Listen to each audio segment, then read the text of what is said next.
প্রতিদিন তোমায় দেখি সূর্য প্রাতে, প্রতিদিন তোমায় দেখি হৃদয় মাঝে। ও আমার দেশ, ও আমার বাংলাদেশ, ও আমার দেশ, ও আমার বাংলাদেশ। আসলেই বাংলাদেশ। বাংলাদেশে যেভাবে শাকসবজি ঢালাওভাবে আমরা এখানে সেখানে রাস্তাঘাটে ইচ্ছে করলে দেখবে যে আমি আজকে বাজার নেই, যা গ্রামে হয় আর কি, এই লতা পাতা কুটা এটা সেটা টুকিয়ে মানে কুড়িয়ে এনে রান্না করলেই একবেলা খাওয়া হয়ে যায়। এই সুযোগটা কোথায় আছে, কোন কোন দেশে আছে আমার জানা নেই। তবে আমরা ভাগ্যবতী যে আমাদের আনাচে কানাচে রাস্তাঘাটে প্রচুর খাদ্য সামগ্রী পাওয়া যায়। ইচ্ছে করলে একটা দরিদ্র মানুষ তার দিনটা এভাবে কুড়িয়ে টুরিয়েও পার করতে পারে। আমি আজকে একটা রান্না করছি, যেটা হচ্ছে পুঁই শাক দিয়ে তোমার রুই মাছগুলোকে শোল মাছের মতো কিউব করে কেটেছি।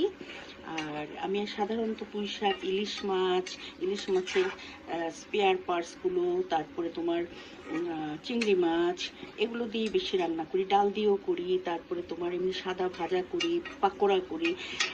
আর এরকম মাছ দিয়ে মানে সাদা মাছ দিয়ে সাদা তরকারি, পুঁই শাকটা তো একটু পানসে পানসে, ওটা দিয়ে এরকম সাদা মাছ দিয়ে খুব কমই রান্না করি। কিন্তু এটা রান্না করার একটা কায়দা আছে, সেটা হচ্ছে একটু রসুন বেশি দিতে হবে, পেঁয়াজ কাঁচামরিচ বেশি দিতে হবে, কিছু মশলা দিতে হবে, দিয়ে তারপরে এরকম কষিয়ে রান্না করলে খারাপ লাগে না। আর শাক আমি কখনো ঢেকে দিই না, কারণ ঢেকে দিলে ওটা সবুজ কালারটা নষ্ট হয়ে যায়, যার জন্য আমি কখনোই ঢাকি না। এটা মোটামুটি একটু বেশি আঁচে রান্না করা হয়।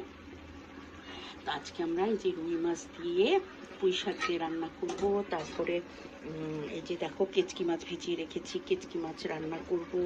তারপরে তোমার মোটামুটি সব কিছু রেডি করে ফেলেছি।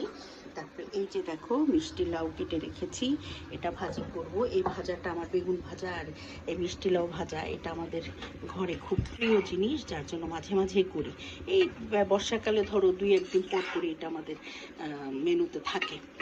তো আজকে যে রুই মাছ দিয়ে পুঁই শাকটা রান্না করছি, অবশ্যই ভালো লাগবে, কারণ এটা যে যত্ন করে রান্না করা হয়। একটু ঝোলটা চেখে দেখি, আসলেই মজা হয়েছে। একটু ঝোলটা চেখে দেখলাম, সেই রকম স্বাদ। নামানোর আগে তোমার একটু ধনে পাতা দিব, দিয়ে নামিয়ে ফেলবো। সকাল আমার অনেক আগে হয়, আমি সকালে নাস্তা টাস্তা